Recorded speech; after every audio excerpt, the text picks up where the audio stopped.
moi, j'ai aidé ma mère à mourir. Elle s'est suicidée et j'étais présente. Qui serais-je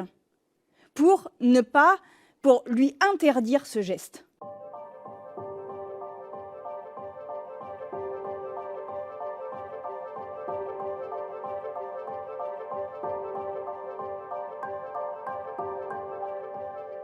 Il y avait quand même l'absence de cette idée que les personnes dont on parle vont mourir quoi qu'il se passe.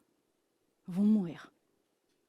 Il n'y a aucune des personnes dont on va parler dans cette commission et au cours de cette loi, il n'y a aucune des personnes qui seront concernées par cette loi qui ne vont pas mourir dans un proche avenir. Donc en fait, la question n'est pas tant le rapport à la mort en réalité, que le rapport à la souffrance dans cette mort. Et ce qui m'étonne dans les propos que vous tenez, c'est que cette souffrance n'est pas prise en tant qu'objet philosophique et en tant qu'objet de réflexion en tant que tel.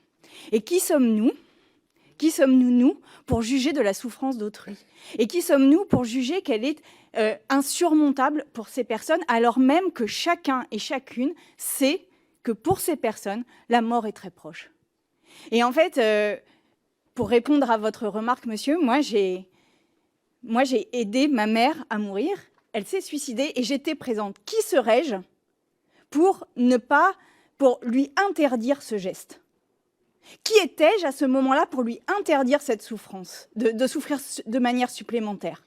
Qui étais-je pour juger de son état à ce moment-là? Et en fait, c'est ça qui me choque, c'est que, certes, il y a question de la mort, mais ce qui est absent de vos mots, ce sont les souffrances de ces personnes. Et en fait, en tant qu'homme d'église, en tant qu'homme de foi, eh bien, la souffrance a une importance.